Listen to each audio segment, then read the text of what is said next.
the Alabama A&M Basketball Review. 30 minutes of highlights, analysis, and features of Alabama A&M Bulldog basketball. The Alabama A&M Basketball Review is brought to you by ARMS Software, Buffalo Wild Wings at Madison Square Mall, Woody Anderson Ford, the Fellowship of Faith Church, Tellini's Italiano, 90.9 WJAB, Five Guys, Aramark, Union Hill Primitive Baptist Church, and Wings to Go. And now, with Coach Willie Hayes, here's your host, Reggie Benson. Hello and welcome to the Alabama A&M Basketball Review. I'm your host, Reggie Benson, along with Alabama A&M basketball coach Willie Hayes. The Bulldogs coming off a tough homestand, but there's still hope with 2 regular season games left and then the tournament, Coach. You guys still can reach your goals. Yeah, we still can reach our goal. We got 2 road games left. We got Jackson and Grambling. We're still trying to fight up to get to that number 5 seed. Right now we're sitting at number 6. Had 2 tough losses here at home, 3 to Prairie View and then 2 to Texas Southern Monday night. So, you know, what we're shooting for is still there, that 5th seed, and then you got the tournament coming up. Obviously, Coach, you don't like where you are in terms of your record and your seeding, but, I mean, every game seems to be right down the wire. 5 games now, I think about 3 points left. The other 2 games, about 7 points, and you're right there in all those games. Right there in all the games, you know, just not closing out. We're getting the shot that we want, we're just not making them right now, and that's part of having a young team, no seniors on this team. But we're getting right where we want to do. We just got to get over that hump and win some of those close games. 2 games left in the tournament, late in the year. Is there time to fix a few little things? Yeah, there's time to fix it because, you know, as long as you see your guys playing hard and not quitting, that's a good sign. And, you know, getting ready for this tournament, we're getting ready for these next 2 regular season games, which got Jackson first, which is going to be a real tough game for us. And we just got to go ahead and take care of these 2 road games and move up to that number 5 seed. We've talked about this. It's been difficult at home, but now you get to go on the road 2 games, and then you go to a neutral site for the tournament. You know, this team maybe can get hot, and who knows? Reggie, I'm telling you, man, we play better on the road, Reggie. I've said this over and over again, and that's why I'm not too concerned about these road games in the tournament because these guys seem to be more focused on the road, and we played great on the road. A lot of our games we won have been on the road. Yeah. So going down the stretch may work in our favor, being on the road. You mentioned the conversation earlier that you talked to Coach Davis at Texas Southern about the fact that he takes his team to hotels before home games. Yeah, that's one of the things they do, you know, at home, just try to keep them guys focused. He looked at it last year. He said that they wouldn't focus at home, so they decided this year that when they have home games, they're gonna take them to hotels and keep them secluded. And maybe that's something we look at next year because the 5 of the games that we lost were 3 points or 2 points or less, and we just got to figure out one other thing just to get us over that hump. You know, we joked about that last week on the show. Right. Now that's not a joking matter. I mean, you know, if you take those 5 games, you're right there. You're 12-4, and you're within a shot of winning the league. Yeah, those 5 games there, Bama State by 3, Jackson by 3, Prairie View by 3, Texas Southern by 3 at their place, and then 2 at our place. You win those 5 games, and you in the hunt for the regular season championship. But the thing about it is, you know, you just hope these guys learn from those games. You want it to hurt. You want it to hurt. That means that it means something to them, and I saw that in them. When we come back, we'll look at Alabama A&M's game against Prairie View. Thanks for watching the Alabama A&M Basketball Review. Brandon lights up the court every game. Soon, he'll do it as an electrical engineer. Jordan specializes in logistics and supply chain management, on and off the field. Ashley's been schooling players at the net and student teaching in the classroom. Alabama A&M, 4 years of artistic, academic, and athletic discovery. We deliver the full university experience. Alabama A&M University. Start here. Go anywhere. Welcome back to the Alabama A&M Basketball Review. The Bulldogs welcomed Prairie View A&M to town and came away with a disappointing 75-72 loss. Coach, unlike the other games where you guys got off to a great start, you allowed Prairie View to get off to a great start this time. Yeah, we allowed Prairie View to come in and get off to a good start, but we bounced back. We bounced back. The guys, they settled down, and really we just weren't playing any defense at the beginning of the game. Once we settled down and we started playing, we ended up taking the lead. We ended up going up by 12 through the midway of the first half. Ended up going up, you know, going into the halftime up 9. They hit a big 3 right there at the halftime, which kind of gave them momentum going into the second half, and I knew that was going to come back to hunt us because a lot of, you know, as we say all the time, you want to make that run right before halftime, and they hit that big shot right before halftime to kind of get them momentum going to second half. You're always concerned about that kind of thing, momentum as you go into the half and then start in the second half. It's big, Reggie. You know, with young kids, you know, even when I was playing, momentum is big. You know, we always talk about making runs and stuff like that. It's always big if you can make something happen right before the half, whether it's a defensive stop or a basket. In our case, they hit a big three going into the half, and which cut it down to 9, and you can see the energy in them running into the half, into the locker room. You look at that game, and you know, Prairie View got off to a great start, but you said that may have been, you know, you take about the first 2 or 3 minutes of that game, that one of your best halves of the year. You shot 52% of the field, had 8 people score in that half. I mean, it was going like you wanted it to. It was going the way we wanted to. It was getting up and down the court. We're getting the shots we wanted. Was executing well. Defensively, we played better. It's just that, you know, that sometimes one thing can change the whole aspects of a game. And I think that game there with that shot right before the half, I thought, you know, should have got an offensive foul before the shot was taken. Didn't get the call, and they ended up hitting the 3, and it just gave them momentum going to the second half. Any adjustments at halftime when you go in the locker room? Well, you know, the thing we normally do and we try to say is, hey, we played well the first half, now you got to play even better going into the second half. You know, you played a good first half, now you got to play even better because they're coming out, they're going to play better. And you want that first minute or 2 minutes of the second half, you want to be able to make that run. And we came out the first minute or 2 looked like we was about to do that, then it seemed like we just went flat all of a sudden. We couldn't score, and we was letting them score. But, you know, one thing we got to do, and we got to always continue to do, and, you know, I stress this to Rakia, when you're the point guard, as fast, as quick as you are, you never should walk the ball up the floor.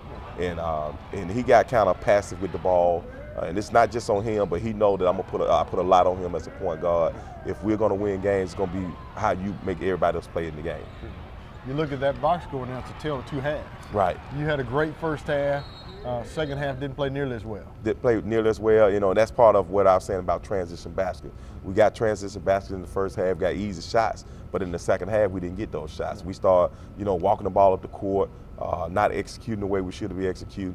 And, you know, the thing about it, if you can't score, you don't let the other team score. Yeah. We gave up 41 points in the second half. Exactly. And, you know, you can't do that in games. You know, you just gave up 2-minute baskets and we turned the ball over. Outscored 41-29. I right. mean, it's been a long time since your team gave up 41 points and a half. And that was the surprising point for me, for us to give up 41 points. We're normally a good defensive team, but for us to give up 41 points, and that's just part of something about these home games for me that I'm trying to just figure out with these guys what we need to do differently, timing-wise, you know, even like you said about the hotels. We just need to figure out something where we can get these guys a little edge when we play at home. Prairie View, though, I mean, look, they're probably one of the more surprising teams in the league, don't you think? They're the hottest team in the league. Got a lot of seniors on that team. Their 3 guards are senior-oriented. They've been with that program for 4 years, and they're playing that way right now. They started off slow, but I think they're the hottest team. I think they've won 6 or 7 games in a row now. They're the hottest team right now going to the last 2 games of the season. And you look at that team, they're aggressive defensively and offensively. We had an opportunity to win that game, and we just let it slip away from us. It's unfortunate. It seems like the same story that we've seen throughout the year. We talked about 5 games by 3 points less. It comes down to another shot. You got a chance to extend the game and force overtime. You get a shot. You know, Nix gets a shot. Tab gets a shot. They refuse to go down. We had 2 good looks at it. You know, that's the thing about it. You know, like I told them guys, you know, it shouldn't come down to just 1 shot, but it did. Nicholas West had a great look at it right in front of our bench. Ladarius got the rebound, stepped out, had a great look in it, went up, bounced around the rim, and one of them same thing like at Texas Southern, hit the front of the rim, rolled around and bounced out, and they ended up beating us by 3. You look at that box score, now you're in the game, but you're really in the game without a lot of offense from Nick, and then you didn't shoot the ball well from free throw line either. Well, we did in the first half, and that was the killer. The first half, we shot well from the free throw line. And it seemed like the second half, it was a tale of 2 halves. You know, both of those guys, Ladarius, I think he had 18 and 14. Nick had 13 and 14 rebounds. You know, we just didn't have anyone else step up in that game in the second half. And, you know, guys, you know, teams are starting to understand that your 2 main guys, they're going to try to go after. And we just got to have somebody else step up. Adrian Edwards, Mike Hutchinson, B.J. Houston, Justin Carver, Tyler Davis. Between those 4 or 5 guys, they got to step up and make shots for us. Your talk to the team after the game, because you got a short turnaround time. You got the best team in the league coming to town 2 days later. It's a short turnaround, but I know how this team is. You know, It's been an up and down season. One game they played well, the next game they don't. But we played well against Prairie View, but I knew they was going to be up for that Texas Southern game because they knew that we let that game at Texas Southern slip away from us. And so we also let the game slip away from us here at Prairie View. When we come back, we'll talk more about A&M's exciting game against Texas Southern. Thanks for watching the Alabama A&M Basketball Review. Welcome to the Union Hill Primitive Baptist Church, where we believe that our God-given vision is to be determined and steadfast in our commitment to proclaiming the Word of God. Join us on Sunday mornings at 10:30 a.m. for morning worship, and take advantage of our weekly Bible study options with studies on Tuesdays at 6:30 p.m., Wednesdays at 12 p.m., or Wednesdays at 6:30 p.m. Once again, we welcome you to Union Hill Primitive Baptist Church, where our mission is proclaiming the gospel to the lost world, producing mature disciples, and providing for the non-spiritual needs of the people. Ariel took down enough pins to help win a conference championship. Her mechanics are just as strong in engineering. Aiden is mastering psychology on the golf course and in the classroom. No hurdles too high for Raven, on the track or in nutrition. Alabama A&M, 4 years of artistic, academic, and athletic discovery. We deliver the full university experience. Alabama A&M University. Start here. Go anywhere. Welcome back to the Alabama A&M Basketball Review. The Bulldogs welcome Texas Southern and Mike Davis to town on Monday night, Coach. You got the best team in the league, one of your best buddies in the league, and you're trying to knock them off. Trying to knock them off, you know, we talked Sunday night with each other.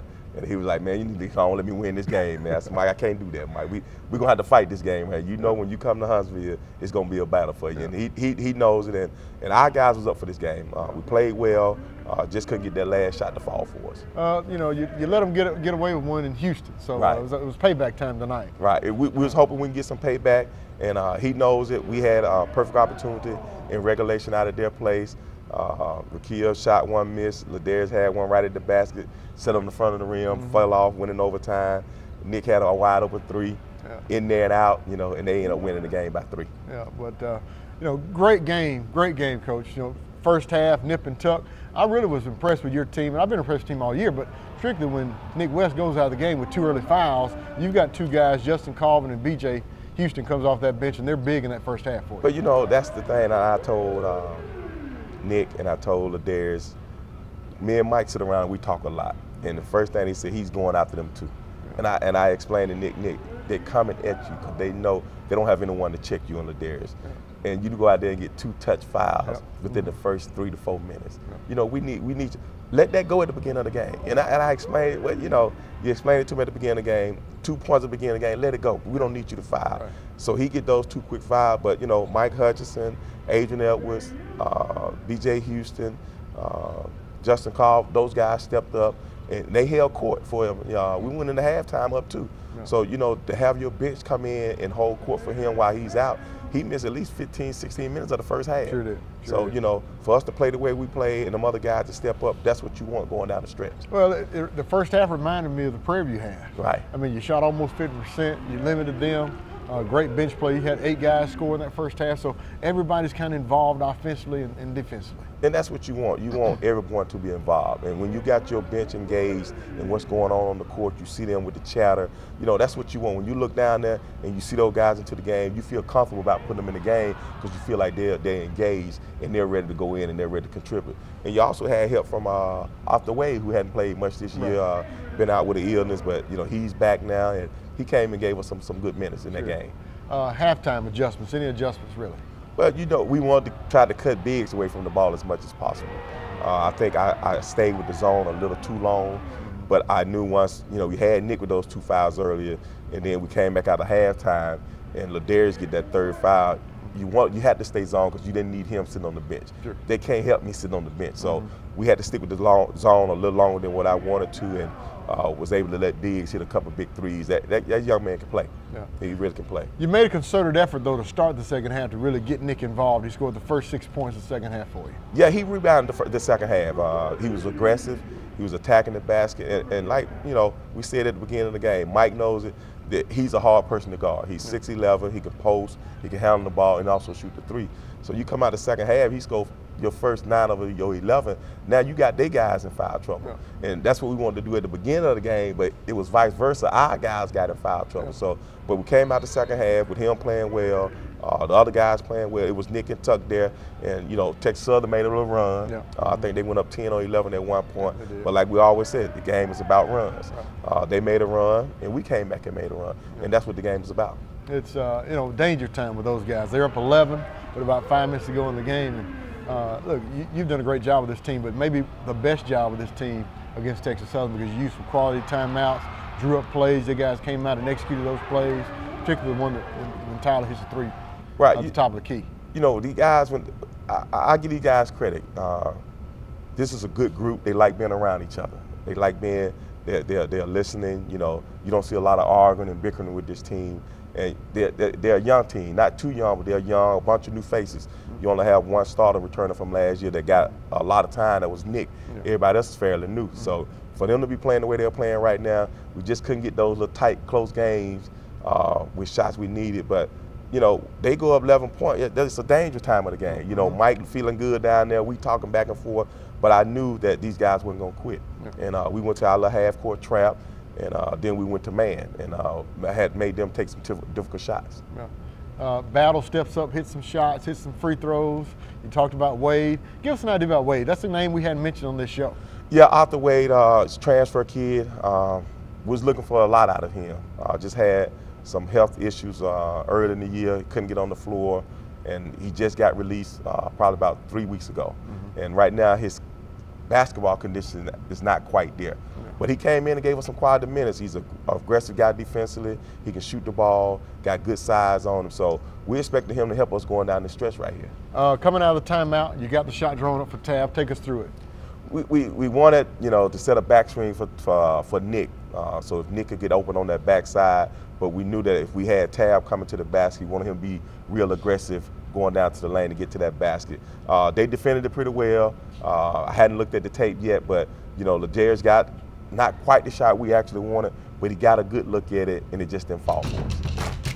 When we come back, we'll preview A&M's last road trip against Jackson State and Grambling. Thanks for watching the Alabama A&M Basketball Review. Hello, I am Pastor Troy. There are a lot of people hurting emotionally, hurting physically, hurting financially, family hurting spiritually, and there is no hurt like church hurt. If you are hurting, I got a prescription for you. Psalm 147:3 says, He healeth the broken in heart and binds up their wounds. If you are hurting, come to the Fellowship of Faith Church and experience the healing of Jesus. Welcome back to the Alabama A&M Basketball Review. Joining me now is women's basketball coach Semeka Randall. The Lady Bulldogs had 2 tough losses at home. Coach, it's getting late in the year. You're running out of games to improve your seeding, but you still got to fight through it. Oh, definitely. I think you utilize these next 2 games as being a spoiler team, but also getting yourself mentally ready for the tournament. There's always 3 parts to this season. You got your non-conference, you got your conference, and then you got your tournament to see what you can do in it. So we're going to stay optimistic. We're going to stay positive about the situation. We could kind of spoil a few things. Team lost the other night, and I think that hurt them. So if we, in a perfect world, can go 2-0 in this end of this stretch, we could just, mess some things up, and that's kind of fun to do. Well, also, if you can do that, but you can also build some confidence in your own team.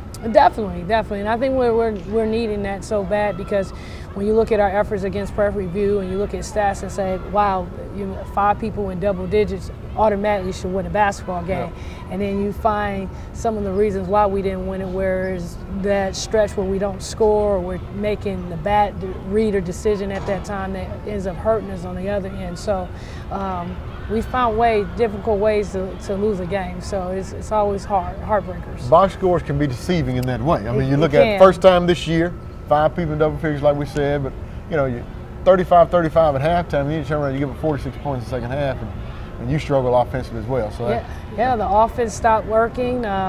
We get in panic mode when shots that we're shooting that were easy shots in the first half were a little bit tight, and because of the the mistakes we might have made defensively because we haven't understood throughout the course of the year how much we have to rely on the 5 people out there, and that's talking, moving at the same time, pressure on them.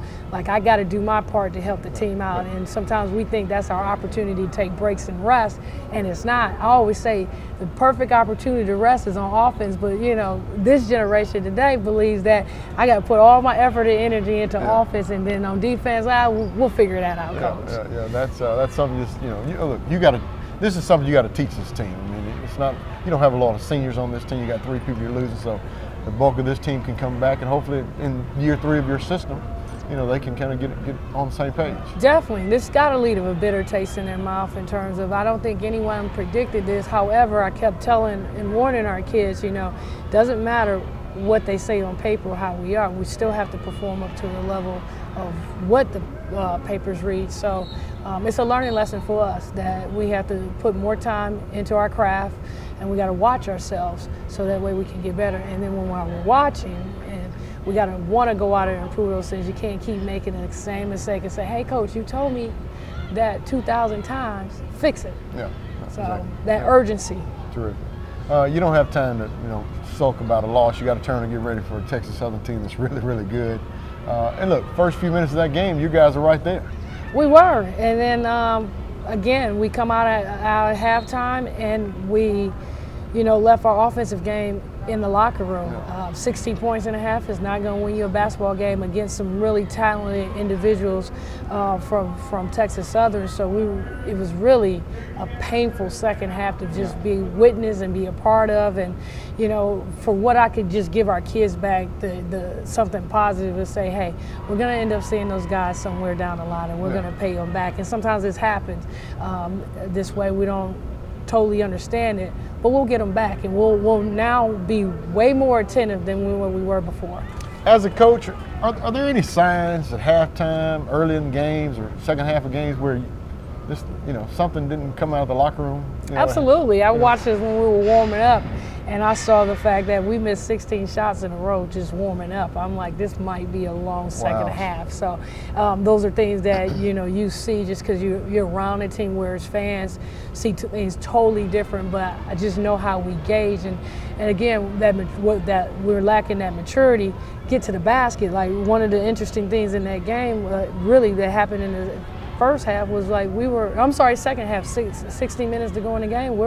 We're in a bonus, but we don't understand the ability to constantly keep attacking, and you keep telling the kids attack, but we're settling for jump shots because, again, we don't understand when a coach gives us information how to apply it and actually make it work. So we're struggling through that, but you know what? You got to go through some things, and you try it your way, and then eventually you'll learn to try how the coaches want you to do it. Road trip, Jackson State and Grambling. It's been light years, seemed like, since you guys played them, but quick scouting report. Quick scouting report of them. I mean, Jackson State has had its ups and downs. I think they're figuring their team out in terms of identity. It's going to be a fast-paced game. We're going to have to figure out how we can control tempo on their court and really, again, embrace being spoilers. Okay, you have nothing to lose in a sense. Just go out and give it all you got for 40 or whatever minutes it takes, and just enjoy this process right here, and just play.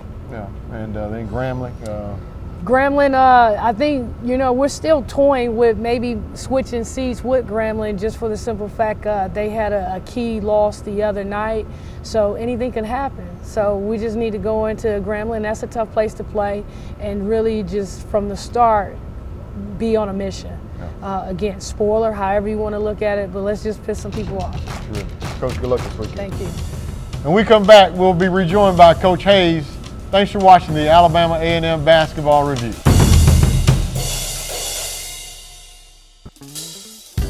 .9 WJAB FM Huntsville. 100,000 watts, 24 hours a day. Smooth jazz and cool vocals. And the home of mellow madness till midnight. You bring me joy. 90.9 WJAB. From the campus of Alabama A&M University. Ariel took down enough pins to help win a conference championship. Her mechanics are just as strong in engineering. Aiden is mastering psychology on the golf course and in the classroom. No hurdles too high for Raven, on the track or in nutrition. Alabama A&M, 4 years of artistic, academic, and athletic discovery. We deliver the full university experience. Alabama A&M University. Start here. Go anywhere. Welcome back to the Alabama A&M Basketball Review. The Bulldogs take on Jackson State and Grambling in their final road trip of the season before the SWAC Tournament. Coach, it's been light years, it seems like, since you played these two guys. It was the first 2 games of the season. You kind of remember a little bit about them, but we'll get in there today and tomorrow and watch some film. Matter of fact, we get on the road. We'll be on the road probably when this is airing. We'll be at Grambling, matter of fact, I think. But, you know, we got to go back and look at what they did early in the year and then look at their previous 2 games. Jackson's playing well right now. That's the team that we got to beat. We want to try to get to that number 5 seed. We're on the road at their place, but I feel comfortable with us being on the road. They got the kid Brent, left-hand shooter that can really shoot the ball. And then the Worcester kid, who's a junior college transfer, kind of remind you of Ladarius, hard-nosed, 6'4", 6'5" kid. So, and they're going to press and trap. But I think right now we're playing pretty good for us when people press and trap us. So I don't expect them to do a lot of pressing against us. That's one of those 3-point losses we talked about in the year that could have really, you know, turned this thing around. Yeah, that's one of those 3-point losses that we lost. And you know, Ladarius, you know, he played in that game, but that was his first day back the day of the game. He has some family issues, so we allowed him to go home and, you know, deal with his family. And he didn't make it back until right before game starts. He didn't practice days before that. But, you know, he struggled in that game, but, you know, he gave us that energy, but you still end up losing by 3 points. Terrific. You're going against a Grambling team that 0-16 in the league. Look, you're trying to build some momentum for the tournament, trying to improve your seeding and build momentum for the tournament. And that's what you're doing going down the stretch here. You know, you want these guys to play well, play hard, and play consistently. Jackson's going to be tough for us, but you also got to be worried about Grambling. Because they're going to come out and play. Their last home game, they want to try to get a win going into the tournament, and we just got to be ready. You can't go in there and take them for granted just because they haven't won a game. They got a preseason second team guy on the team by A.J. Shine, so we got to be ready for that Grambling game too. You know, your team still has a lot to accomplish. You're trying to improve your seeding. You're trying to improve your record. You're trying to build momentum. I mean, you know, you're in the tournament. We can't take this lightly. No, you can't take it lightly, and that's why you want to try to win these 2 games. You want to go in on a high note. You go in on a high note, and, you know, always in the tournament, the toughest game is that first game. If you get past that first game, I think you have a legitimate shot of winning it. But that first game, being on that you know, we're in Houston at the Toyota Center, being in that arena, you know, new balls, they're harder. They're not the balls you've been playing with all year. So it's going to be difficult, and it's going to be about the team that can really get some inside game going and not a lot of jump shots. Sure. Coach, good luck this week. Thank you, Reggie. Thanks for watching the Alabama A&M Basketball Review. See you next week.